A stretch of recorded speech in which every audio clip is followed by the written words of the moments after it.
اچھا باجوہ صاحب کے حوالے سے سر آپ کی جماعت کو خاص ناراض نہیں نظر آتی. میں آپ سے بصد احترام عرض کر رہی ہوں.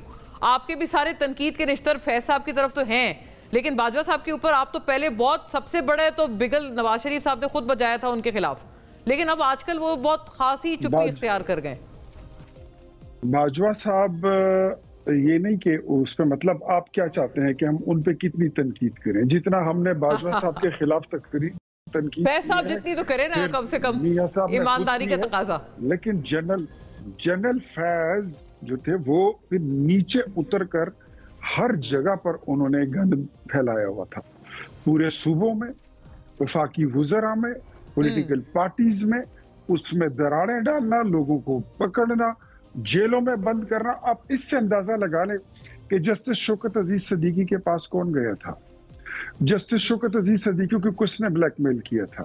آپ اس سے اندازہ لگا لیں کہ جو جسٹس ریٹائرڈ جاوید اقبال تھے چیئرمین نیب، اس کو کون بلیک میل کرتا رہا پونے 4 سال، اپنی مرضی کے کام ان سے کراتے رہے.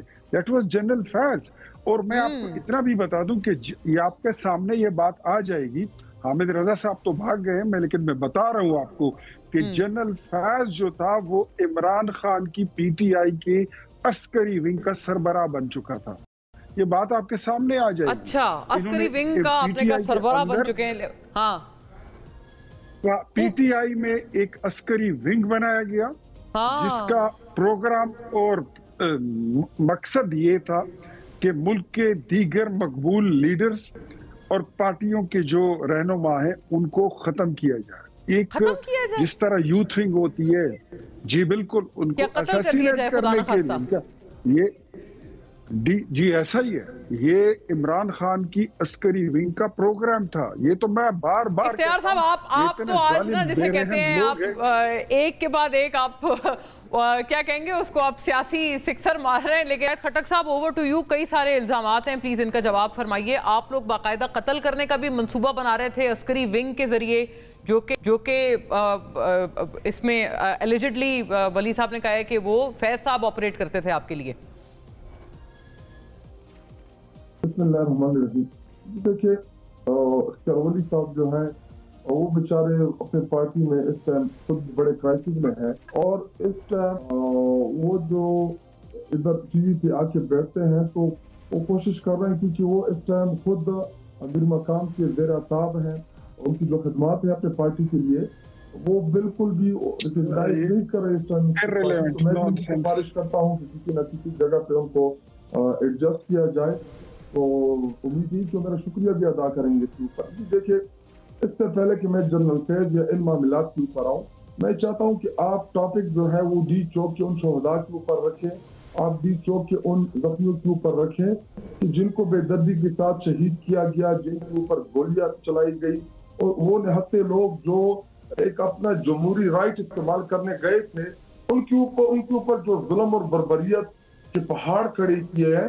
تو میں چاہتا ہوں کہ میڈیا جو ہمارے ہیں، آپ جیسے لوگ، وہ اس ایشو کے اوپر بھی بات ضرور کیا کریں. جی دیگر معاملات جو ہیں ان کے اوپر ہم بحث کر سکتے ہیں، لیکن وہ پرامن لوگ جو اسلام آباد آئے وہاں پہ پرامن طریقے سے اپنے جائز مطالبات کے لیے پروٹیسٹ کرنے آئے، ان کے اوپر فائرنگ کرنا، ان کو جیلوں میں ڈالنا، ان کی گھروں ان کے جو شہید ہیں وہ ان کو نہ دینا، وہ اس ٹائم میرے لیے یہ چیز بہت اہمیت کی حامل ہے کہ میں ان لوگوں کے لیے بات کروں، میں ان لوگوں کی آواز بنوں آپ میڈیا کے توسط سے.